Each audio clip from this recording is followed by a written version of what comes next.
밝히며 폭로를 했습니다. 결국 안재현에 대한 비난 여론만 계속 늘어나고 있는 상황이었죠. 하지만 드디어 안재현이 입을 열었습니다. 그는 어떤 내용을 공개했을까요? 오늘의 영상 시작합니다.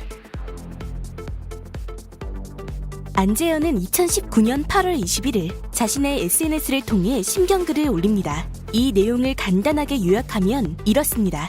3년간의 결혼 생활 동안 어려움이 있었고 별거를 했으며 이혼에 합의했다. 나는 구혜선님에게 이혼 합의금을 지급한 상태이며 이는 구혜선님이 직접 계산했다. 별거 중인 상태에서 구혜선님이 나의 오피스텔에 갑자기 찾아와서 너무 무서웠다. 나는 결혼 이후 1년 4개월째 정신과 치료를 받으며 우울증 약을 먹고 있다. 왜곡된 진실만 이야기하고 있는 구혜선님 모습을 보며 더욱 결혼 생활을 유지할 자신이 없다. 안재현의 심경글에 대해 구혜선은 기다렸다는 듯이 반박글을 올렸습니다. 이에 대한 내용 역시 간단하게 요약해 보겠습니다. 남편에게 받은 돈은 나의 하루 3만 원의 가사 노동비를 받은 것이지 이혼 합의금이 아니다. 키우던 강아지가 하늘 나라로 가게 되어 내가 먼저 정신과 치료를 받았고 남편에게 소개해 준 것이다. 남편이 술 취한 상태에서 다른 여성들과 통화하는 것을 내 눈으로 보고 귀로도 들었다. 별거 중일 때 오피스텔에 찾아간 것은 나에게 그럴 권리가 남아있었기 때문이다. 남편은 나에게 섹시하지 않은 를 가지고 있어서 이혼하고 싶다고 말했다.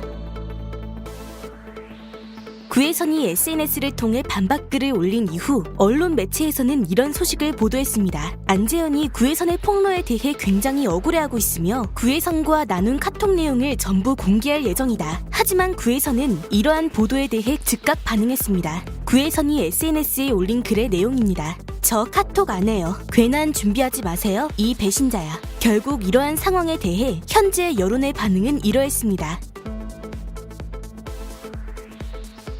이런 식으로 진행될 경우 이들 부부의 싸움은 장기화될 것입니다. 사실 그동안 안재현의 입장은 없었기 때문에 안재현 측에서 입장을 밝히면 어느 정도 정리가 될 것으로 예상했습니다. 하지만 안재현 측에서 입장을 내놓자마자 구혜선은 더 큰 이슈로 반박을 해버리는 상황이기 때문에 아마도 이대로 가다가는 더 큰 진흙탕 싸움이 될 것으로 보입니다. 추측컨대 언론에서 보도한 내용대로 안재현 측에서 카톡 내용 공개를 준비한다는 소식이 사실이라면 아마도 구혜선은 더 큰 무언가를 준비할 가능성이 높습니다. 결국 이대로 계속 진행될 경우 둘 다 연예인으로서의 이미지에 상당한 타격을 입게 될 것입니다. 그렇기 때문에 서로 한번 만난 이후 합의된 내용을 정리해서 대중들에게 공개함으로 이 논란의 마무리를 짓는 것이 어떨까 합니다. 오늘 준비한 소식은 여기까지입니다. 시청해주셔서 감사해요. 땡슈!